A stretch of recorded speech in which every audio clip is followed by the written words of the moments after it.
Salut tout le monde et bienvenue sur ma chaîne YouTube. Pour ceux qui ne me connaissent pas, je m'appelle Mathis et ça fait plus de 2 ans que je suis étudiant à Polytechnique Montréal. Comme beaucoup d'étudiants, je me suis demandé est-ce qu'il est préférable d'avoir un ordinateur ou un iPad pour étudier. Dans ma stratégie de vous faire gagner du temps, je vous donne directement ma conclusion. Je pense qu'un iPad peut très probablement remplacer votre ordinateur. Cela dépend évidemment de l'utilisation que vous en avez et qu'est-ce que vous allez faire à l'université. Pour vous expliquer mon raisonnement, je vais vous lister les critères qui m'ont permis d'arriver à cette conclusion et vous donner mon expérience. Tout d'abord, l'iPad et l'Apple Pencil vous permettent de prendre des notes et d'annoter tous les documents que les professeurs vont vous donner. En tant qu'étudiant dans une école d'ingénieur, il y a souvent des cours de sciences à prendre, donc par exemple des maths, physique avec beaucoup d'équations. C'est pour ça que l'Apple Pencil est très pratique pour prendre des notes contrairement à un ordinateur. De plus, l'iPad vous permet d'avoir tous vos documents dans un seul endroit. Il est très léger et très portable. Il est très facile de pouvoir switcher entre l'ensemble de vos cours car tout se trouve au même endroit. Je me suis souvent retrouvé dans une situation où je dois chercher une information dans mes anciens cours et donc j'ai pu facilement la retrouver grâce à l'iPad. Au cours d'une session, je dois souvent switcher entre tous mes cours pour pouvoir les travailler et donc c'est pratique de les avoir tous au même endroit dans mon iPad. Cela vous évite d'avoir l'ensemble de vos cours dans votre sac à dos, surtout que l'iPad est très léger. Si vous avez une utilisation un peu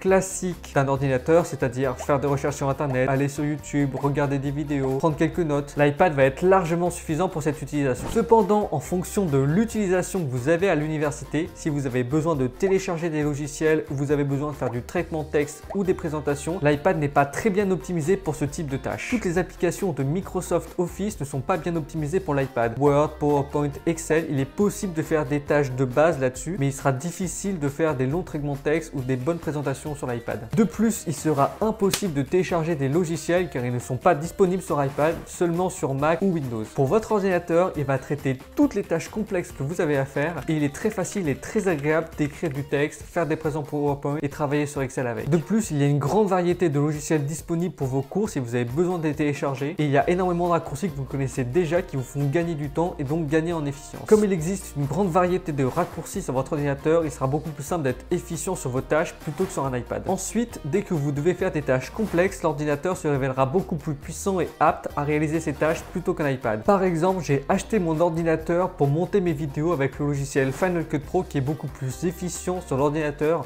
que sur l'iPad.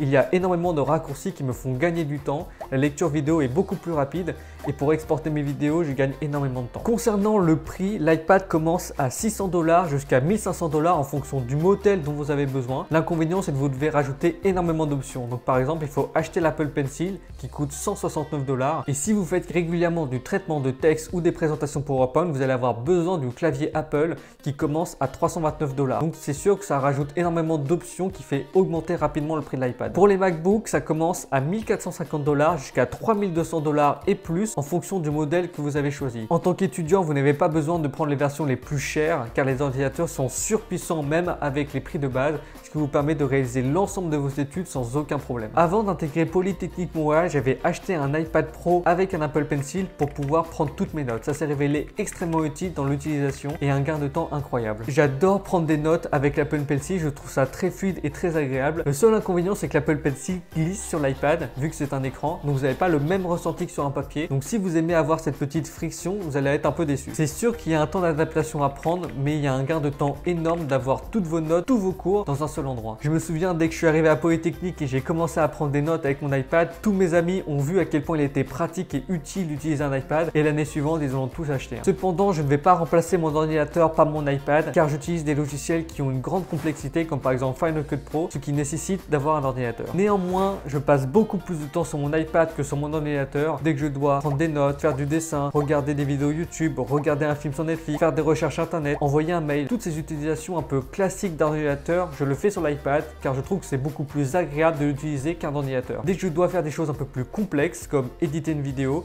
je passe sur mon ordinateur. Et voilà, c'est déjà la fin de cette vidéo sur l'utilisation d'un iPad et d'un ordinateur à l'université. J'espère qu'elle a pu vous éclairer et vous aider à faire un choix sur lequel choisir. Encore une fois, pour la majorité des étudiants, vous avez une utilisation un peu classique d'un ordinateur et c'est pour ça que je vais recommander un iPad plutôt qu'un ordinateur. En attendant, n'hésitez pas à me suivre sur mes réseaux sociaux et à vous abonner à ma chaîne YouTube pour ne rien rater des prochaines vidéos sur Montréal et des tips pour les étudiants. Laissez-moi des commentaires sur votre avis sur l'utilisation d'un iPad et d'un ordinateur. Quel team vous êtes, iPad, ordi? Dites-moi tout ça en commentaire et on se retrouve dans la prochaine vidéo.